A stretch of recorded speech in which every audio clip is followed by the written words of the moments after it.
Welcome, ladies and gentlemen, and everybody, to what I am certain will be a landmark in zoology education on the internet. I have here before me one of the finest in educational films from Middle Imperial Japanese Japan, and I think we're gonna learn a lot tonight, because as it turns out, there's just so many Pokemon out there, and someone's got to figure out what's going on. You ever hear about like herding chickens?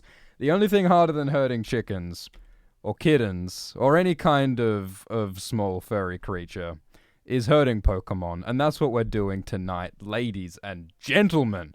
We're gonna catch some Pokemon. It had to be done. So let's do it. It's your boy Lil Schwift. We're gonna make some Pokemon. There's buttons, there's exposition, but all you really need to know is that there's some sparky mousy boys out there, and if we don't corral them into order, no one will. Okay? There's this fella named after a tree. He's got a spiky boy there, little blue spikos. He's great. All right, we've got to have a name.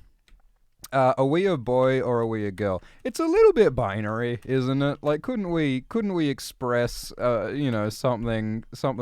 What if we wanted both? What if we wanted neither? What if we, we'll go with boy because it's alphabetically first. And who am I to argue with the alphabet? Really, ultimately. So you see, that's us running in red there. This is actually the face reveal for Alt Schwift X because I have a striking resemblance to that little 5-pixel faced boy right there. That's basically me. I was the model for Pokemon Fire Red, actually. When they were designing the graphics for this game, they said, "Little Schwifto, you're a modern Adonis. You know, we think that your finely sculpted Greco-Roman form is just perfect for what we're trying to bring to this Japanese RPG."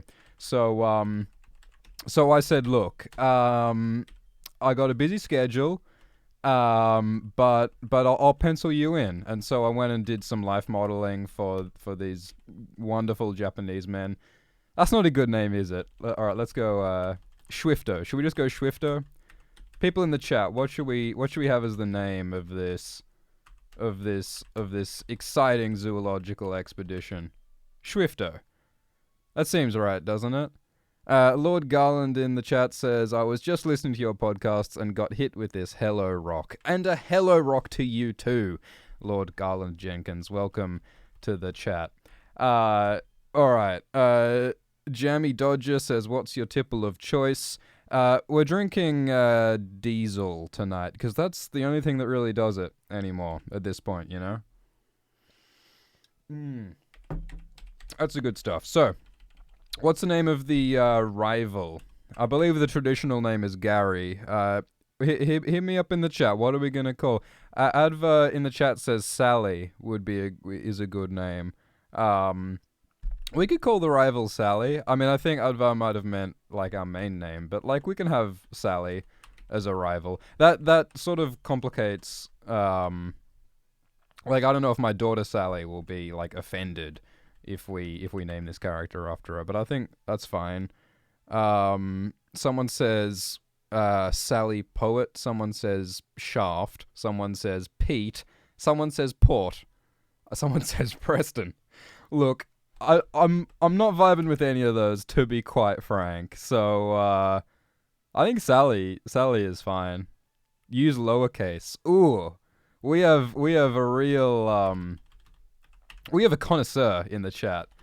Someone who insists on lowercase. Someone who really enjoys the finer things in life. A lot of people don't even know you can do lowercase. You know, that's the kind of like deep web strats that you're not going to hear anywhere else. You know, only on Alt Schwift X can you learn what's really going on. Thanks for the super chat, KW, who suggests hot pie. And I swear to God, if you got that in like a second earlier, we would have probably been fighting hot pie for the rest of this game. For this long 1,000 episode series that we are undoubtedly beginning, we would have been facing the unbridled wrath of none other than hot pie. So we're going to be using some speed mode. You might notice that things are a little bit fast sometimes, and that's because, gotta go fast. The most famous of all the Pokemon is of course Sonic the Hedgehog. He's one of the rarer Pokemon. And as Sonic once told me, you just gotta go fast. Alright, tell me in the chat, which Pokemon are we choosing? We got little Bulby Boy, little Buds. I call him little Buds. I call him Joe Budden is what I call Bulbasaur. Then we got little Squirt Boy, Squirtastic, Splashy Pete. I think Splashy Pete is the name of this boy. So, we don't want to quite settle on him yet, so let's go no. Alright, tell me in the chat who we should get. Should we get Joe Budden? Should we get Splashy Pete? Or should we get Sparky Jones? That's what I call this fella. Flamey little hot boy. Coley Bernie Pants McGee. What are we calling him? Alright. Cause I don't know how to choose, because I love them all equally, I've got 3 children, personally. Or well, at least, I mean, in my first marriage I have 3 children. And I love them all equally, just as I love these 3. I'm hearing, alright, so what's the chat saying? We've got some enthusiasm for Flamey Hot Boy. We've got some enthusiasm for Sparky Jones. It seems like most people are saying Charmander. It looks like most people want Charmander, so I think we'll go with little Flamey McGee. Mr. Hot Wings. Do you want to call him Hot Wings? I think that's a good name. Yeah, I think we've mostly got fire types. Alright, we'll go with the Charmander. Let's call him Hot Wings. Because, at the end of the day, if you're not getting your protein, what are you really? Alright, so we're going to call him Hot Wings. And I think it'll be a good time. So, as you know, Pokemon's all about developing a personal relationship with your Pokeboy. And it's all about trust, and it's all about patience, and it's all about making them fight for your entertainment. I don't know how familiar you guys are with the world of Pokemon, but it's all about fighting. Because how else do you demonstrate your love except by pet-on-pet combat? That's how it's done. So this game involves pressing A lot of times. That's what you're gonna see. But you don't need to worry, because I'm gonna be providing some exciting, fresh, never-before-seen commentary, where we're gonna learn something real grand. Real grand. It's gonna be just mile-a-minute literary insights. Because, little-known fact, Pokemon is based on a novel. It was actually like one of those like calligraphy, like papyrus. Oh, what's this shit? Don't we need a heal? Is that what this does? I love how you can just walk into bed like this. Like, without breaking your stride. Like, do you think his little footsies are like slipping under the doona and then slipping right out? Is he wearing his shoes in bed? Like, all I know is that Ash Ketchum is just he's a G, Like, he doesn't give a shit. He's just walking out on his mum. He's not saying goodbye. He's just walking out into the world to learn some trainer tips. And there ain't nothing gonna stop him. Alright, so we've got a single Pokemon at the moment. We've got little Hot Wings. And we're gonna add to the ranks of people. And, we're gonna develop the best squad. The best squad you've ever seen. And it's going to include a Pidgey. So Pidgey, as you know, is based on the pigeon people of Oh no. All right. So I believe we've got to go to the shop first, don't we? Isn't that where we get the Pokeballs? Yeah, there you go. All right.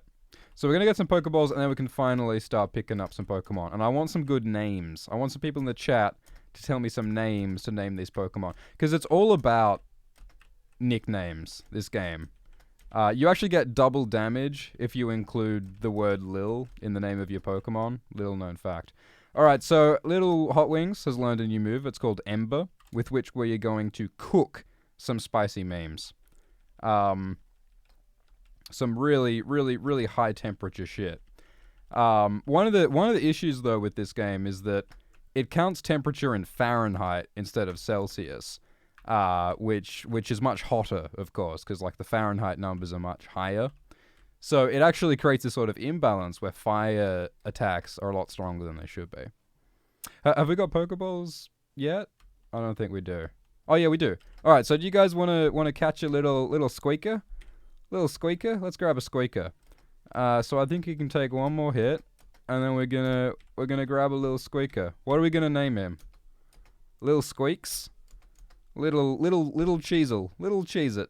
Big Cheese. How about Big Cheese? I think that'd be fun. Lord Garland says, "Hey Schwift, you're not related to Group X, are you?" I founded Group X actually, but they kicked me out after a year due to my extreme views when it came to cheese. So I've got some bad feelings about that. Oh, did we forget to give him a nickname? I think we forgot to give him. All right, we can get another one. This guy can be little Cheese It if we want. Is that gonna... Yeah, he's good. Alright, we'll grab another little Cheese It, and this time we'll remember to name him. It's gonna be great. I think we could, like, preemptively call him Big Cheese, because, like, he's a little cheese now, but he'll be a big cheese once we evolve him. And we don't want to call him, like, Little Squeak now, because that'll just be silly when he evolves into the biggin. So do you want to call him Big Cheese? I think that's a good idea. We'll use lowercase as well as uppercase, just to be classy. So Big Cheese. I think that's a good choice. I think this will serve us well for the future. So anyway, so my uncle worked at Nintendo, right? And he gave me all of the cheat codes to get all the best Pokemon. And what my uncle told me is that it's all about the largest number of legs, okay? So, like, people think that, like, you know, that Mewtwo is a strong Pokemon. But if you watch closely, you'll notice that Mewtwo only has 2 legs, which means he's only got two Pokemon points, right?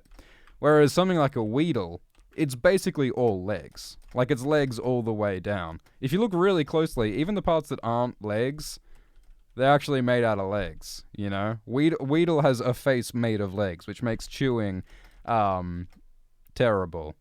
The thing about being a Weedle, like, you know the phrase, like, you've got your foot in your mouth, when, like, you're unable to speak properly?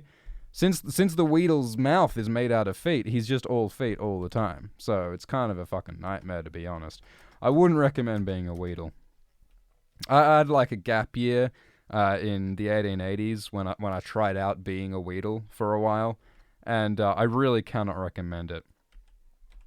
All right, so what should we name a Pidgey? Like, what kind of vibes are we getting from Big Pidge here? Biddy Ches, someone says. What do we? I mean, I feel like, you know, Flap King is a good one. Flapper, little Flapper. What about you know, Pecky Boy is a good one. What about Flying Pecker, little Sky Boy, Trash Dove. I like Trash Dove a lot.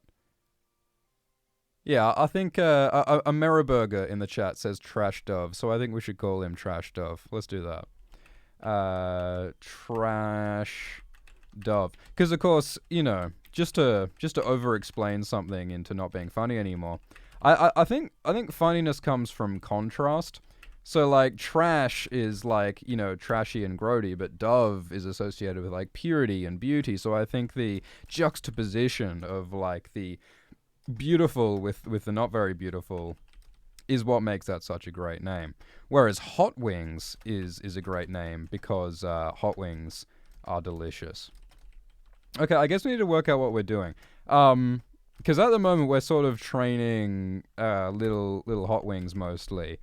Like, who do we want to train up? Like, who are you guys most invested in? Do we want to see Trash Dove soar to new heights?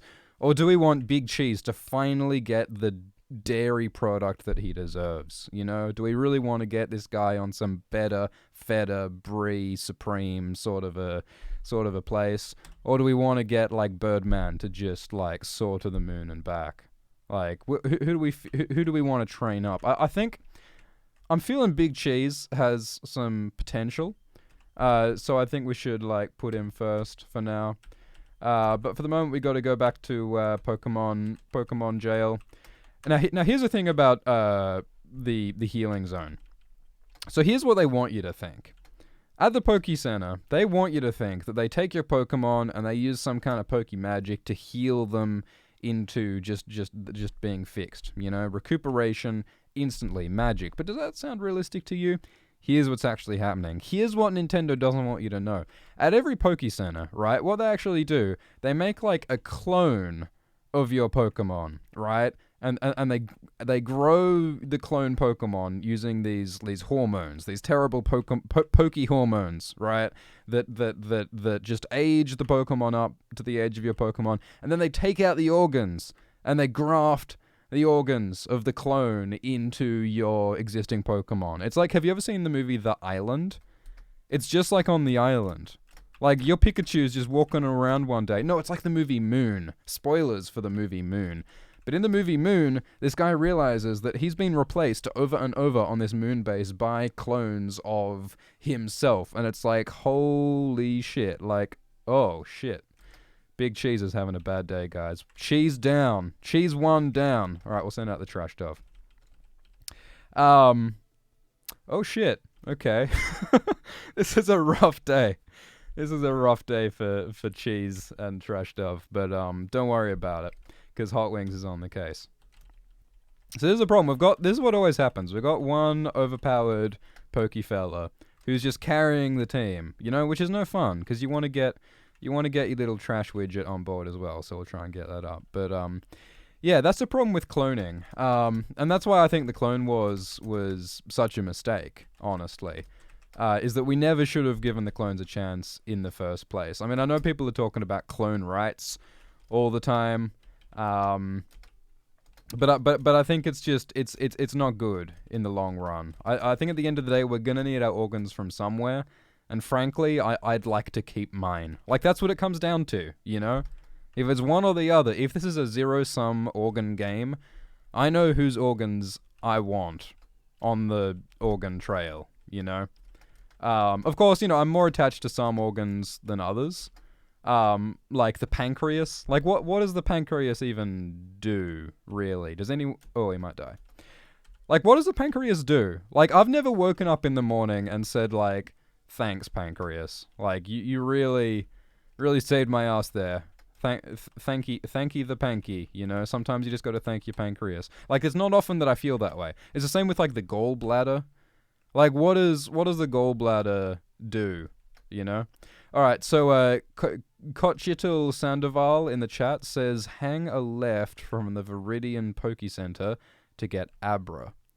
Okay, let's go and check out the Abra. Is it down here? Is that what you're saying? I don't know if we've got, like, enough cool Pokeballs to catch an Abra, because Abra is pretty hard to get, isn't it? Because it teleports away. But we'll have a go. We'll have a red-hot go. It's gonna be great. Vincent in the chat says, don't pancreas shame. Look. Oh, holy shit, it's a Mankey. Let's get the Mankey. This will be great. We're gonna learn some real Mankey facts. Because the reason I started this stream is that I realized, like, I've never met a Mankey. And I feel like I have a lot to learn. Oh. Mankey gone. The Mankey's gone, but we'll find another. And that's why Pokemon is so kind of disturbing. Because, like, you know, it's all about, like, loving your Pokemon and having, like, an appreciative, like, relationship. But ultimately, like, they're completely disposable, you know? Like, there's people out there doing, like, this hardcore EV training stuff where they're like, you know, if my Pokemon isn't perfect, then it ain't shit. You know? Which I think is just so unfair. It's so dehumanizing. And I know they're not humans, but it's like de-Pokemonizing, you know? It just ain't right the way they're treating the Pokemon.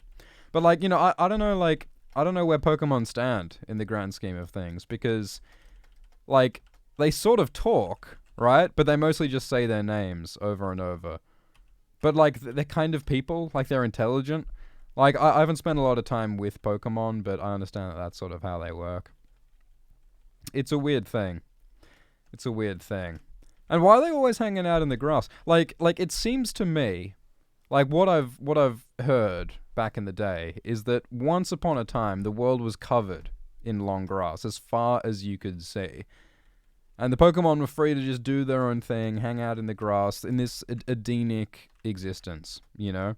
But there was this one species of Pokemon, right? The 152nd species of Pokemon. And this kind of Pokemon was called human. And the human kind of Pokemon was like the original sin, like Lucifer Pokemon. Because the humans decided that we're better than all of God's other creatures. We're better than all the other kinds of Pokemon. Because we should reign supreme over the rest. And like, you guys have read Paradise Lost. Like, you understand the idea of a war in heaven. Like, what happens when Lucifer rebels against God is that God wins, you know?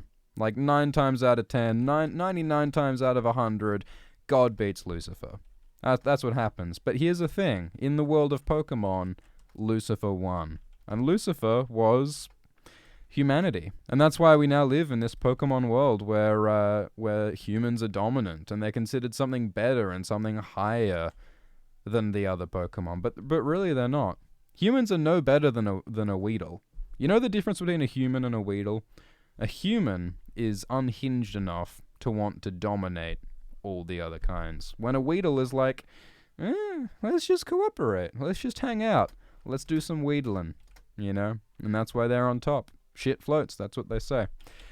Alright, so what are we going to name Weedle? I think Weedle has a great hat, so I think we should name him, what should we name him? I think he's a pointy boy, you know? We could call him, like, Pinchy or something. I feel like he's kind of a pinchy fella. Or maybe we should save that for Krabby.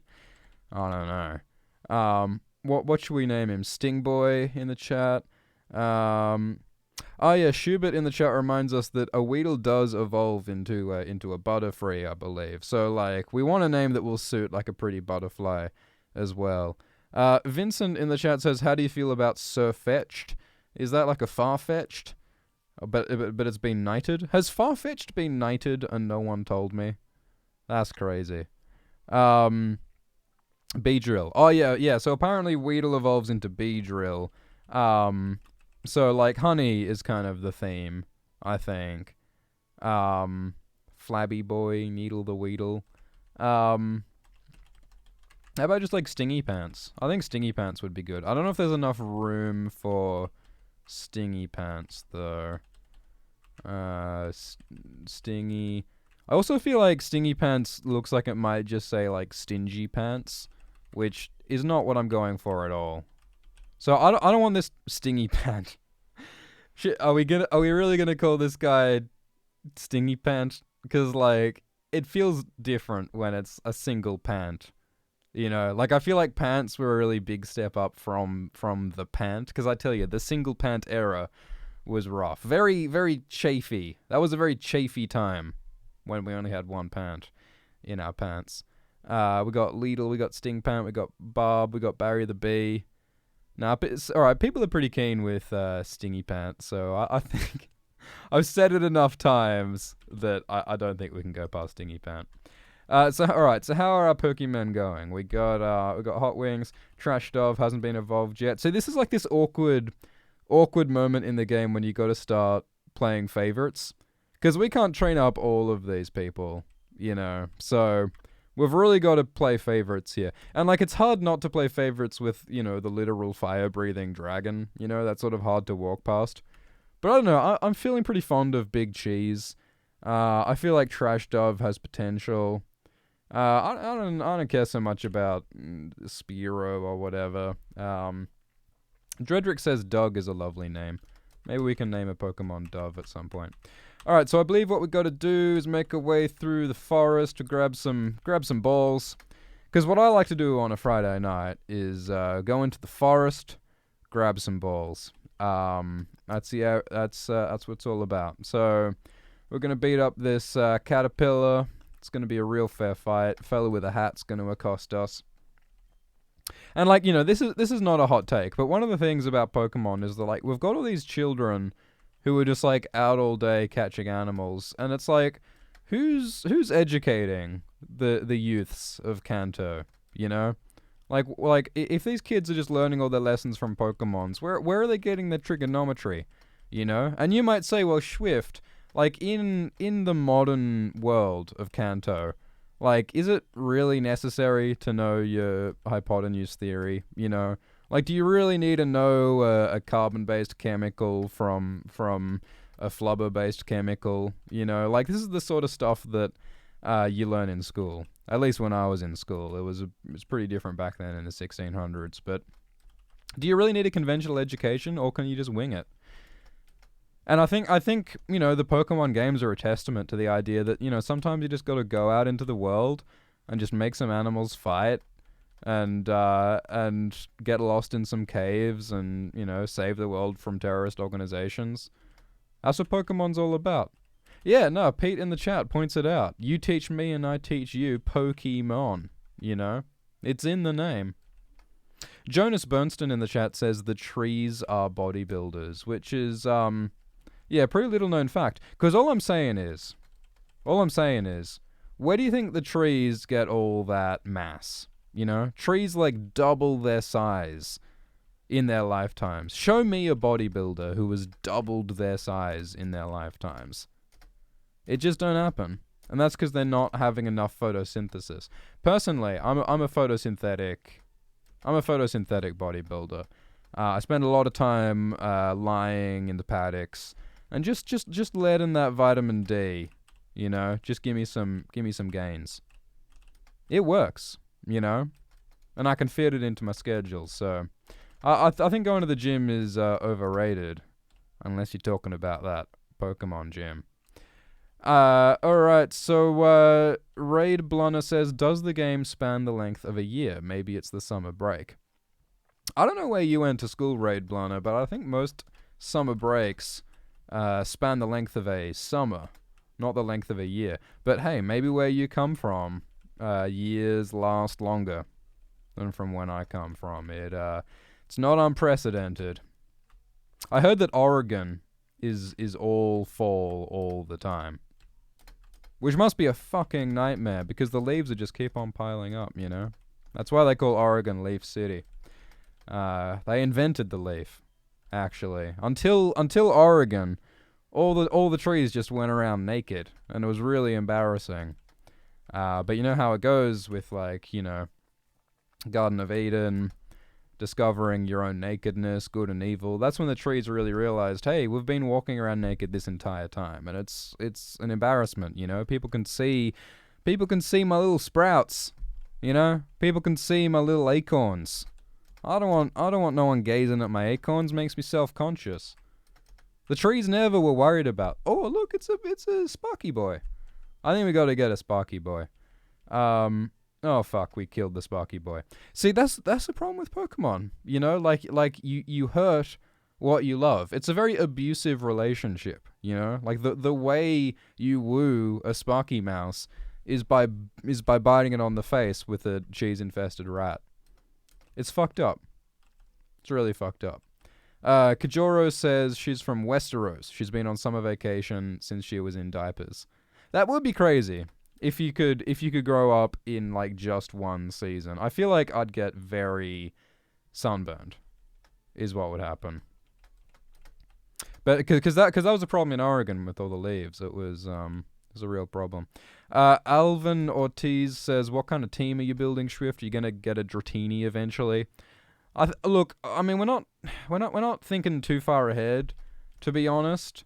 I think getting a Sparky Mouse would be nice, and I would like to level up Big Cheese, because I think Big Cheese has a future in this team. I feel like Hot Wings here, the dragon, I think that he sort of inevitably is a cool guy. Because Hot Wings is one of the only guys who can, like, fly, like, unless we're going to use our trash dove, our Pidgey to be our flying person. I don't know if that's going to happen.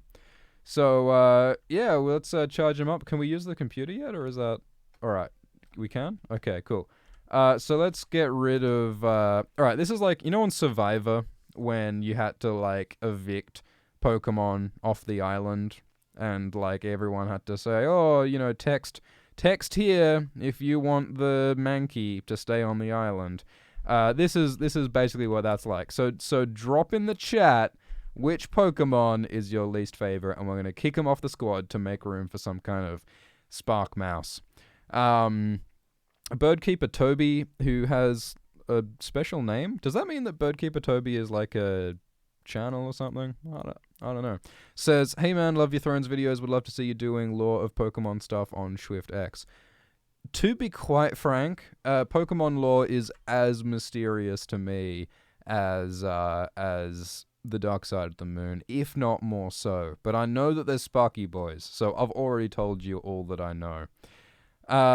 Someone saying Rattata clone. Yeah, we definitely don't need the extra Rattata. Someone says Spearow we should get rid of. Yeah, we can get rid of the Spearow. I mean, the Spearow is one of the higher level Pokemon, but yeah, I just personally don't find Spearow that exciting. You know, like he turns into a Fearow or whatever. Like, yeah, whatever. Birdkeeper Toby says it will be brilliant to talk about Pokemon lore because you know nothing about it. Yeah, well that's kind of what I'm relating now is my understanding of the Pokemon situation.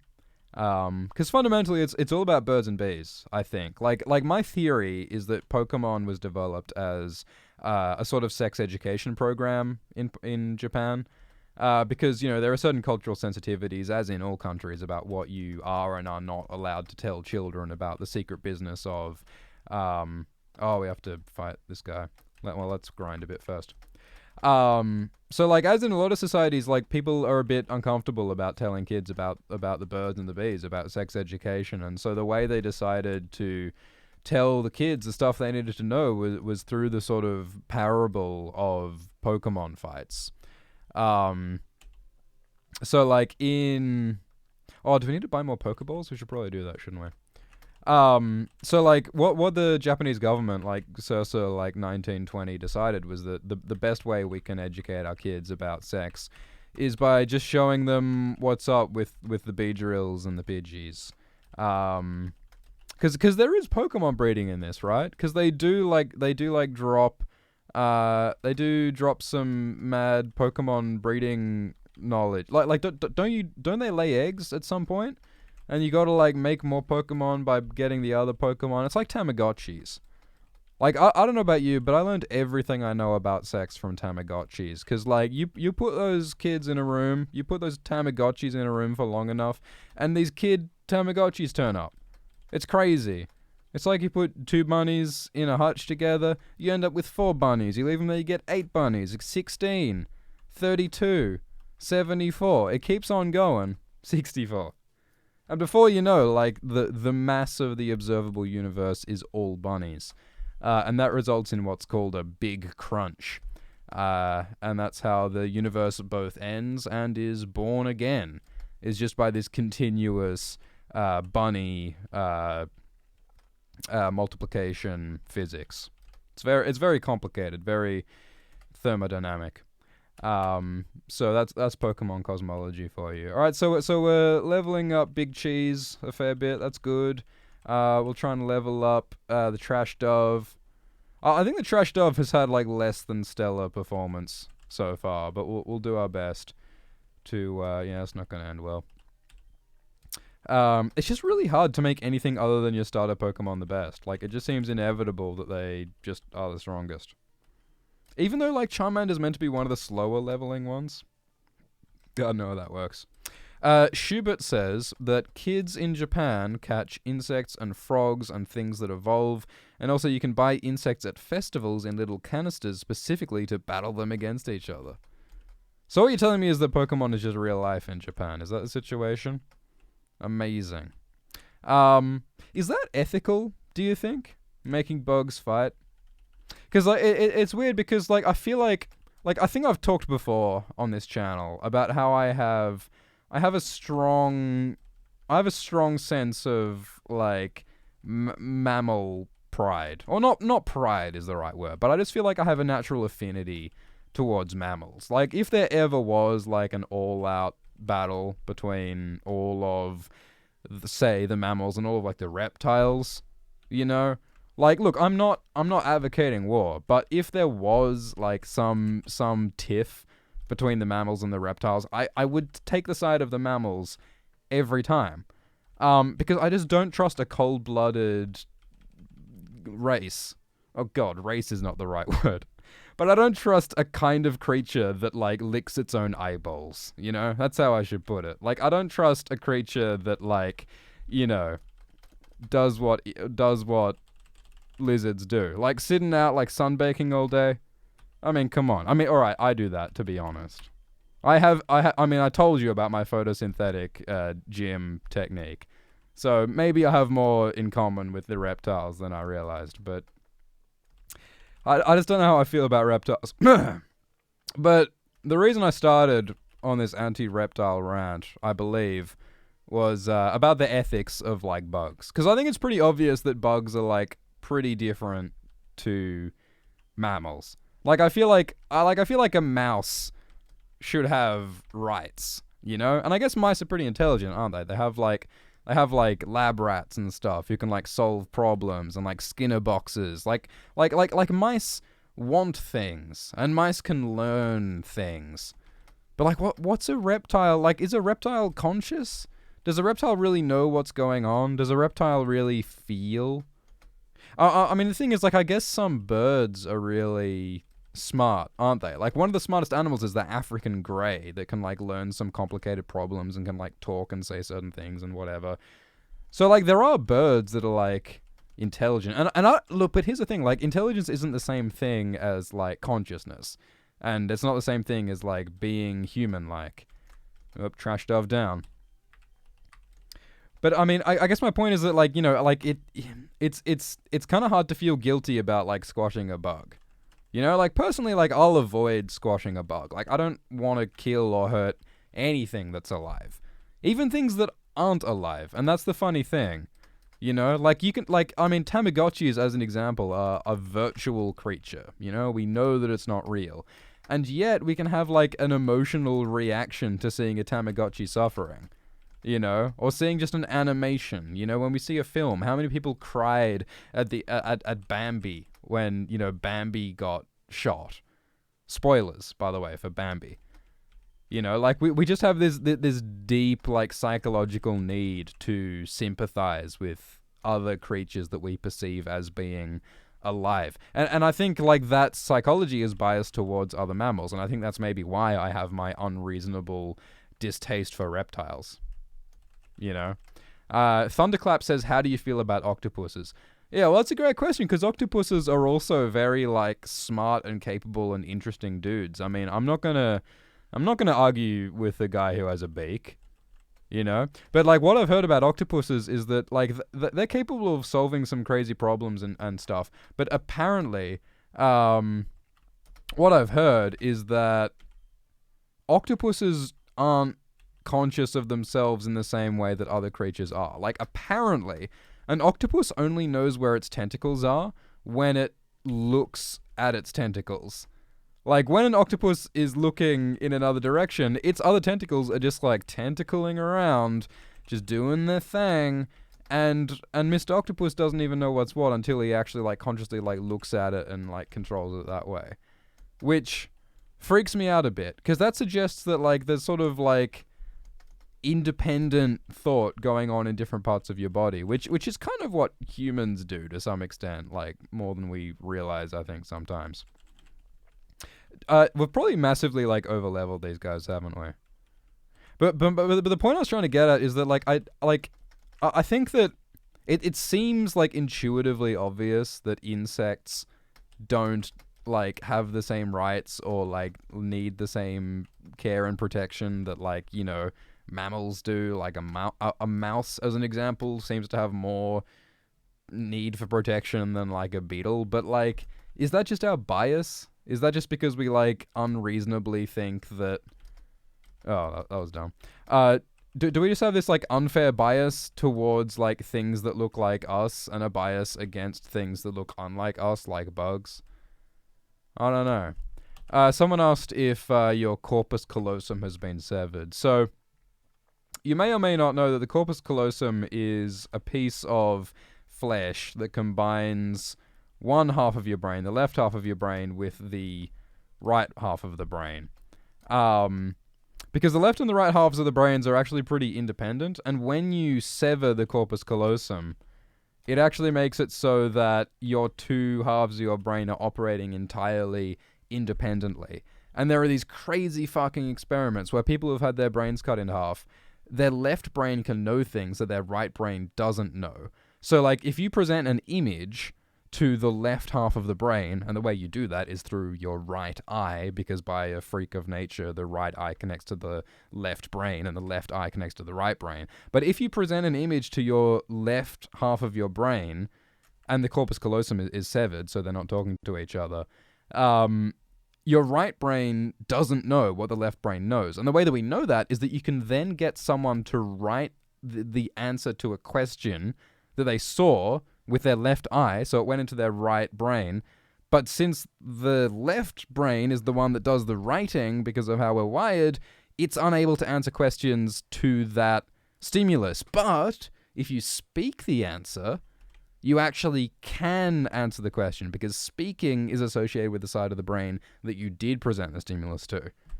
Does that make sense? I'm probably getting, like, which is left and which is right wrong. But the point is that, like, there's two people in there. Like, in your head, there's essentially two different people living in the left and the right side of your brain. And by severing the corpus callosum, you sever those two halves. You make them into two people. It's fucking crazy. And for those interested, there is a comic book, a short comic book. Well, it was a short story written by Alan Moore that was adapted into a comic book, and it's about a character who had her corpus callosum severed and then had to wear a mask, a porcelain mask, over the left side of her face that blocked her left eye and blocked her left ear. So that meant that the right brain that receives the left eye and supposedly the left ear is blind and is deaf. So, like, a whole brain, a whole half of her brain was totally cut off from outside stimulus. But that was the half of the brain that could speak and could write. So you had this situation where this girl could hear, and this girl could, like, see and everything, but she couldn't speak or write about any of the things that she saw or heard, because the side of her brain that was seeing and hearing was the side that was closed off by the mask because of, like, the way the brain switches over. I don't know if this is making any sense, but it's just really fucking crazy the way the brain works.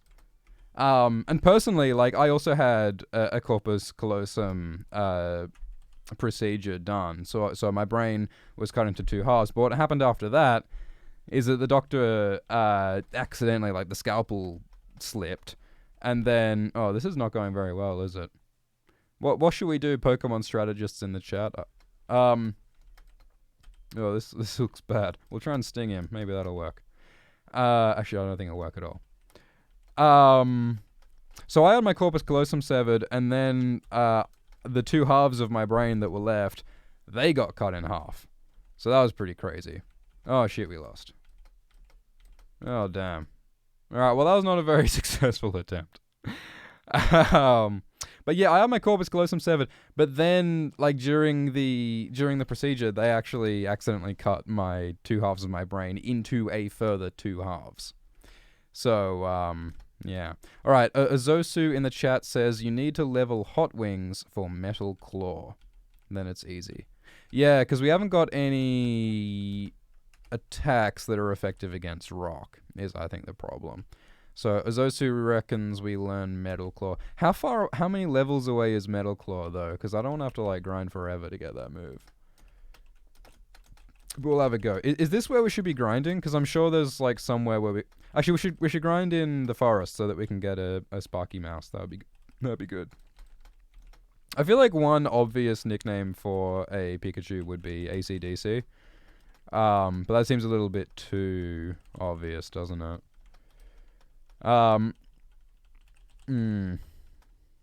Someone tell me what level the Flamey Boy Hot Wings will learn Metal Claw, because I don't know how far away it is. And unfortunately, like, Sparky Boy is no better against the rock either, so, you know. Oh, Metal Claw. Oh, yeah. Alright, that was easy. Alright, I think this should be pretty easy now, because, yeah, we've got this move Metal Claw, which should cut up the rock pretty good. I will remember to put some other Pokemon in first so they get some XP, so, let's put... Who do we want to get the most XP? Big Cheese. I think Big Cheese has potential. Like, I really believe in the cheese. So yeah, people asking about AC/DC in the chat. AC/DC is pretty simple. So, electricity was invented by two people. There was Atticus Crumb, and there was Desdemona Crumb. They were partners. They were married, Atticus and Desdemona. And they woke up one day and they're like, you know what? I think it's pretty cool living in Athens in the 800s. But what I think we're really missing out here at the moment is toaster strudels, because they were like, I love sleeping on the rushes as like a Spartan. I love walking around the universities in my toga when I'm learning stuff. Like, life in Athens is great, but what I really want is like Pop-Tarts. I really want toast. I really want to put some Marmite on my whole grain, you know? So they decided that what we need is a toaster. And so that's why they invented electricity. And the way they did it, of course, was they journeyed to Mount Olympus and they petitioned the local gods like, yo, we've got a real shortage of toaster strudels happening at the moment. And I think the only way we're going to do it is with electricity.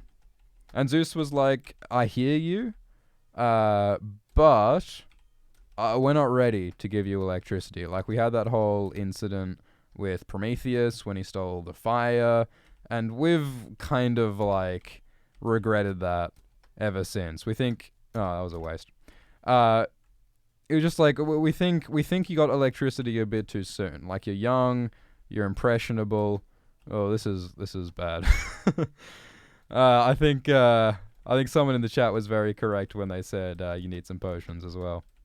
This is annoying, man. I don't remember this game being this hard when I was playing this for the first time at the age of 32. I think we just need to grind more, don't we? Frankly. Thunderclap in the chat says Tesla or Edison as the nickname for a Pikachu. Yeah, you would say that, Thunderclap. It's very on brand for you to be so pro Pikachu. But I see through your bias. I think the obvious thing is just to level the Hot Wings, because he's got the Metal Claw, and frankly, I think the Metal Claw is all we need. Like, I hear the people in the chat saying that we need Grass or Water type because it's also good against Rock. But frankly, I think the way we're going to win this is with Metal Claw, because it'll take too long to level up a new Grass or Water type Pokemon. So I think we just gotta grind through this quickly.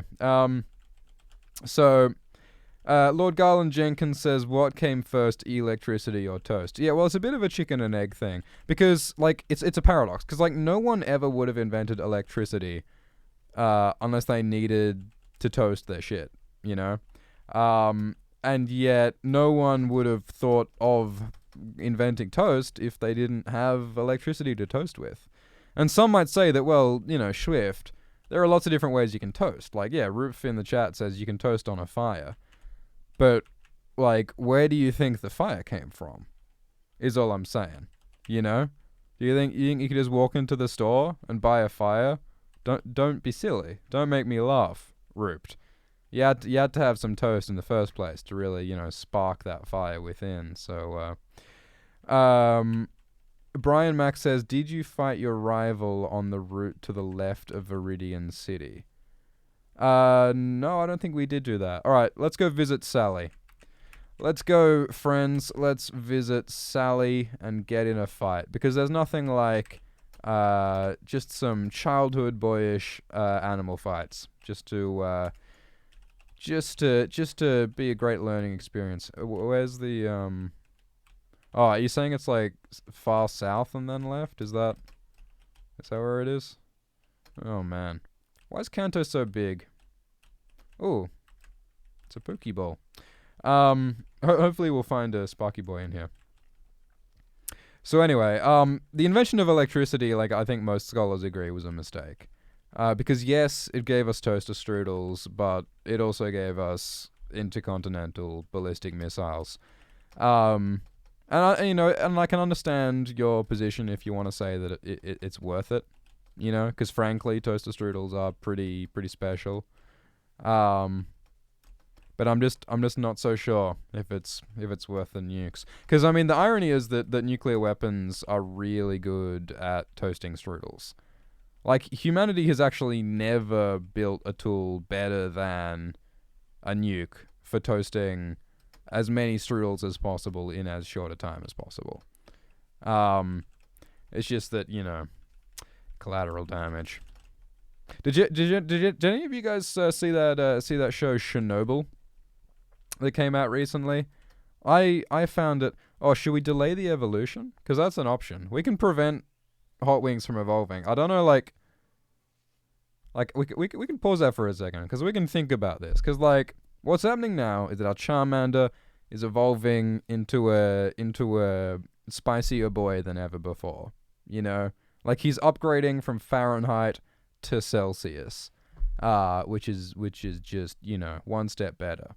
But my question is is there some deep cut reason to delay the evolution? Because you can do that if you press the B button, I believe. And I'm pretty sure there's special moves you can get that you can only get if you delay it. But I don't know if we should do that or not. I'm not hearing a lot from the chat, so yeah, I don't know. We can just let it happen. Oh, I pressed the button. Fuck. I pressed the button. That's all right. Let's just try and catch this Mankey. Actually, let's try and catch a Mankey because this is episode Mankey facts after all. So, what should we name our Mankey? What is your favorite species of primate? I feel like the baboons are up there. I feel like the chimps, the gorillas, the silverbacks. What other kind of more obscure kinds of monkeys are there? There's gibbons. There's orangutans. What else is there? You got those howler monkeys. I like the howler monkeys. They're pretty exciting. But bonobos. Yeah, Meriburger says bonobos. They're a good kind. Night monkey, says Retro Dude. Is a night monkey an actual kind of monkey? Oh, Rhesus monkeys. Oh, man. I always get sad when I think about Rhesus monkeys that Nisha in the chat suggests. Because the Rhesus... Oh, but proboscis monkeys are so cool. Yeah, I hear you, Gullen. Proboscis monkeys are amazing. They have some... sea monkeys are pretty good. No, honestly, just for the tragedy of it, I think I might actually call this guy Rhesus. Because, let's call him Rhesus Pieces. That's honestly just deeply upsetting to me. Because the Rhesus monkeys have been through some shit. Because for whatever reason... Yeah, it's not enough room for it. I think let's just call him Rhesus. And I know that's not the memeiest name. But I think, yeah, Harambe would be the real meme name, I think. But, they've done some fucked up shit to Rhesus monkeys. Because Rhesus monkeys... for whatever reason, they were the ones in the labs who have been used for psych experiments, and it's the one I think the most famous Rhesus monkey experiment was the one where they took the monkeys away from their mothers, little baby infant monkeys, and they put them in a cage that had a bunch of metal that was shaped a bit like a Rhesus mother, and it looked like a Rhesus mother. And it had a little bottle, a little nipple in it that had milk in it. So that was the source of food for the little baby infant trapped in this little cage.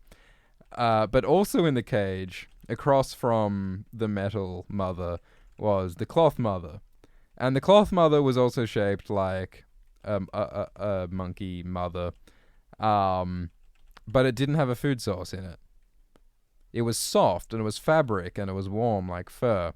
But it wasn't a source of food. So the question was, would the monkey spend more time staying with the metal mother that provides food, or with the soft cloth mother that provides comfort and feels more like an actual living creature. And the results were that the little baby rhesus monkey, it would run up to the metal mother to grab food, but then it would always go right back and cling to the cloth mother.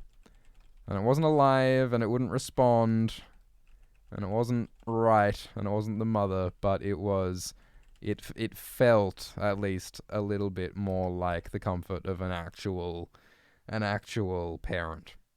And it's just fucking tragic, because there are these photos that you can look up of these poor little babies with these not entirely unhuman-like faces, clinging to this false mother that's the closest it's ever known to care from its own species. And it's just so fucking sad. And like I can hear the argument that, like, that there's some things that we'll never know unless, we do the experiments, and it's a whole lot better doing the experiments on a monkey than doing it on a person, I guess. But like, animal research is also, like, really fucked up in a lot of ways. Like there's all these rules about, obviously you can't do certain experiments on humans, so we do them on animals instead. But the thing about animals is that animals aren't the same as humans. So when you do, like, a drug trial and you use it on an animal first, and you're like, okay, great, this drug works fine with monkeys, but then and only then are you allowed to try the drug out on humans. But sometimes when you try the drug out on the human after trying it out on the monkey, it doesn't work on the human. So what you've developed with all this time and money that you've spent is you've developed a drug that works great for monkeys, but it doesn't do anything for humans. Oh, this guy's so low that we'll catch him. So you've basically wasted everyone's time. You've wasted the monkey's time, and you've wasted the human's time, and no one's got a good drug. If you just tested the drug on the humans in the first place, then you might have better data about what works on humans, which is what you're trying to achieve in the first place. Like, it's great. Like I've heard that, like, because of, like, lab mice and lab rats, we're at the point where we can, like, cure anything in a lab rat. We can, like, extend the life of a lab rat 2-3 times. But we can't do shit with humans because, like, all of these drugs and procedures have to go through the animals before they get to human trials. And the thing is, like, there could be great and effective drugs that could save lots of lives in humans that we never test with humans because they just didn't work on the animals, because humans and animals are different. So there's so much, like, unnecessary inefficiency and suffering being generated by this system, And someone asks in the chat, like, what is the point of that rhesus monkey experiment? Like, why is it important to know whether they care more about a food source or about, like, a cloth comfort mother? And I think it tells us something about psychology, It tells us about how relationships work. Like, sometimes, all the time, we're not looking for something that is materially useful. We're not just interested in survival. We're not just interested in a food source. We're not just interested in shelter. We're interested in the comfort of the feeling of closeness and intimacy and safety. And that comes from something other than pure, like, practicality. It's about like a feeling, and it's about something psychologically deep rooted within us that requires the feeling of touch and smell and eyes and contact, human contact, or rhesus contact as it may be, It's about more than just food and survival. I think maybe that's, part of what the point is of that experiment. But yeah, it's fucked up. So yeah, that was sort of a dark turn. Schubert says, I could have told you that without traumatizing a monkey. Yeah, I mean, maybe it's obvious. But, like, there's so much that seems obvious until we test it, I don't know. I'm not telling people never to do animal research. I'm not telling them to do it. It's complicated. Anyway, science is old news at this point. Science is out of fashion, remember? I mean, flat earth is back. Anti-vaccinationism is back. We live in this anti-authority time, People don't want to trust experts. People don't want to trust facts, Maybe there's, like, a postmodern impulse in that. Oh, that was bad. Look, I don't know how these things work. Maybe we should just go back to divination. I think divination was good. Like, remember the back in the days when you'd throw bones And like the way that the bones land would determine your future. I'll tell you what's what. That's good. Maybe we should go back to bones. Ameriburger in the chat says that the Earth isn't flat, it's hollow. Ameriburger, we're not meant to reveal that to the peons until they're at least a 7th level Illuminati person. So yeah, it's a bit scary, you know. Everyone's sort of living in these different realities. Like some people don't even realize, you know, that Caterpie evolves into Metapod, you know. And if we can't agree on that, what can we agree on? You know, it's crazy. It's crazy times. But I think that what's going to solve it is people brought together by the power of Mankey facts. Because if there's one thing we can all agree on, it's that Mankey's got too many legs. You know? Like, no one should have that many opposable thumbs. Because that's what's overpowered about monkeys. Is the fact that monkeys can grasp with their hands, and they can grasp with their feet. That's why they're so good at climbing. And I think what's crazy is that they can just, like, they can be grabbing you from every which way. You know? They can be eating a banana with one hand. They can be solving a Rubik's Cube with another. With one foot, they can be like doing their maths homework. With the other foot, they can be painting a portrait of your aunt. And it's like, how can you keep track of it all? You know, it's like the octopus with the tentacles that it doesn't know which way is which. You know, it's just, it's crazy. So, it's crazy. So I think we're going to wrap up this episode. I think we've all learned a lot. Let's summarize what we've learned. We've learned that monkeys have too many legs. We've learned that rhesus monkeys deserve our sympathy. We've learned that that Rat-a-tat is a big chonk, and he's going to chomp them all down. We learned that Sparky boys are more elusive than we thought. And we learned, most importantly, the power of friendship and the power of fighting animals. So, thank you so much for participating in this episode of Schwift X's hot, fresh content. Hell, we could do another episode of Schwift Plays Pokemon. That might be fun. But you know, we should do some Game of Thrones Abridged as well. I think that would be fun. We're up to episode 80,000 of that, or thereabouts. We're about to go into the red wastes with Daenerys. That'll be exciting. So we'll get into that. So thanks so much for turning up and having a good time. Hydrate, as Oyster says. Have your vitamins and your vitamins. I think vitamins are almost as important as vitamins, if not more. Smash that motherfucking like button. If you're interested in Game of Thrones Abridged, the series we do, make sure you subscribe to it as a podcast. It is kind of more convenient than the video. But you can also catch it live when and if lightning strikes and it unannouncedly becomes a thing. But otherwise, cheers, au revoir, have a good one. Thanks.